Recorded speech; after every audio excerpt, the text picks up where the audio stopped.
All right, friends, and welcome to, this is going to be lecture 2 of what I'm calling the pivot, okay? So, towards the end of our lecture on Monday, we started to talk about the nature of the echo chamber. Let me explain again what the echo chamber is for us. When we are living out of a naive hermeneutic, meaning we're unaware of the ways in which our story, culture, moral foundations have shaped and informed our way of being and seeing the world, we tend to believe that our way is the only way it can be seen. And the less we practice self-reflection and the more we become entrenched in our perspectives, it sends us and leads us down an echo chamber. And an echo chamber is when I holler into it, the voice that comes reverberating back to me is my own. And it can do so through a number of different means, through voices that simply affirm what I want them to already say, through the news media outlets that I hold. And the echo chamber is very substantial, I think, in today's world. Because you and I, whether we realize it or not, we talked about this on Monday, are being algorithmized. And what I mean by that is every time we like something, every time we visit a website, every time we share something, we are further being sent down that echo chamber where our realities are becoming so shaped and so dependent upon one limited perspective that we become to believe that the only truth is the truth that I hold. The only way of being and seeing the world is the way that I see and am being in the world. And what happens is we gather into like-minded communities. That's why you don't see a lot of difference. In fact, even how they've done multiple studies, even where people choose to live is often based upon the assumptions that they have politically. People who are Democrats typically try to move into neighborhoods or states or areas or cities that vote Democrat. Republicans tend to gather around one another. We tend to find ourselves insulated from difference because we surround ourselves with like-minded communities, which creates a sense of confirmation bias, meaning that we're always hearing those truths that already confirm what we believe this world to be. Now, when we are gathered into those insulated communities and we are pushing out difference, we have a lot at stake in trying to ensure that we protect and defend the ways we see and are being in this world. So we defend those against any sort of assumption that is contrary to the way in which we experience the world. So we come up with arguments.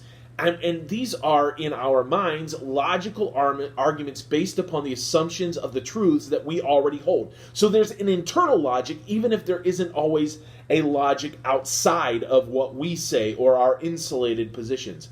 We protect our stories from the intrusion of outsiders. Think about the ways in which that happens in the church, that sometimes there's a truth asserted or a question asked that doesn't resonate with the group's already established assumptions and beliefs, and how there's this sort of reaction against, we have to protect people from the outsiders. So for instance, some of you grew up in churches where it was just assumed that creation happened in a 6-day, 24-hour period and that the earth is 6,000 years old. Now, again, I'm not interested in arguing where I am or if that's right or wrong.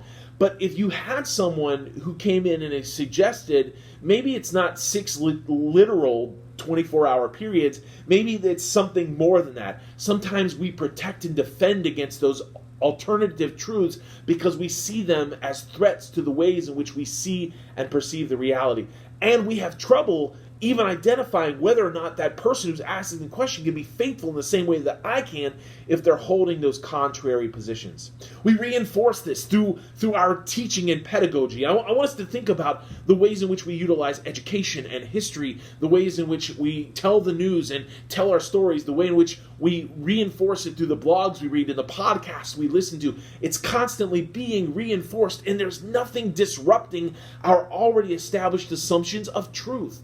It's one of the reasons, and we'll talk about this in the class, that I'm constantly reading books from alternative perspectives. So if I read a book from the right, I immediately read a book from the left because I want my life to be informed by the convergence of multiple voices and perspectives so that I'm not just indoctrinating people based upon my already perceived assumptions and the way that I already embrace the world. I want something to disrupt me from time to time.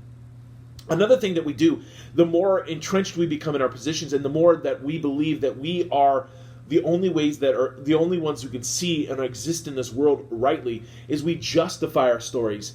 And that justification often becomes ad nauseum and absurd. I mean, you watch the breakdown in logic that happens even on places like social media. Now, one of the slides that I'm going to give you next week is I'm going to introduce you to, I think, 10 breakdowns in conversational logic that really, I think, impact and affect the ways in which we engage one another in meaningful ways. And so our justification becomes self-justifying with no capacity to think critically about the claims that we're making. And I see this in so many different ways. We can see this in the conspiracy theories that are constantly being shared, in just the rampant scent of self-reflective logic that calls into question some of the assumptions that we already hold. Now, the more that the content of our hermeneutic, the more that we begin to embrace and see the world only as we believe it can be, the more entrenched that we become. And here's what I see happen a lot, and even within families and amongst relationships and friendships. In World War I, they fought with what's called trench warfare. They dug trenches, and there was a no man's land in between. And basically, they sort of fired at each other from between the trenches. I tend to see that happening in the relationships that I find myself, unfortunately, engaged in too often.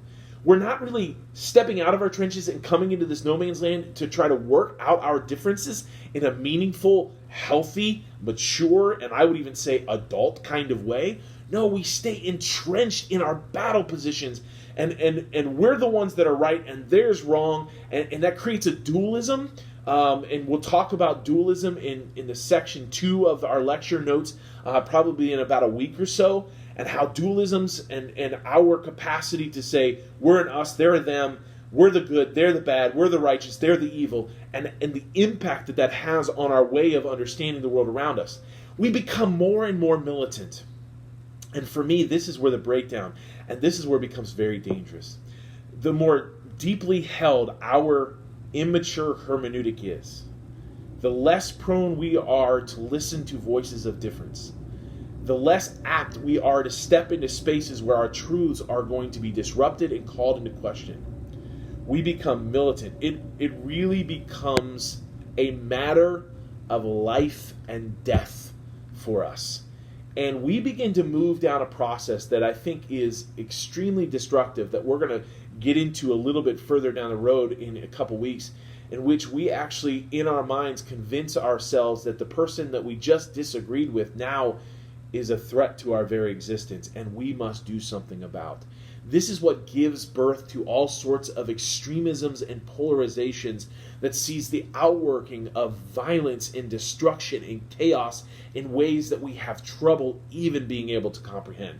And I want us to think about the impact of that as we move forward in this class. So, what we're trying to understand is that the more narrow and echo-chambered our perspectives and our worldviews and the way in which that framework that I shared with you is, the more prone we are to make decisions based upon a narrow field of reference, an exclusion of the other and difference, and the voices that might disrupt our truths, and the more militant we become in our defense and protection of the world as we see it. We're going to build more upon that as we move into the next lecture.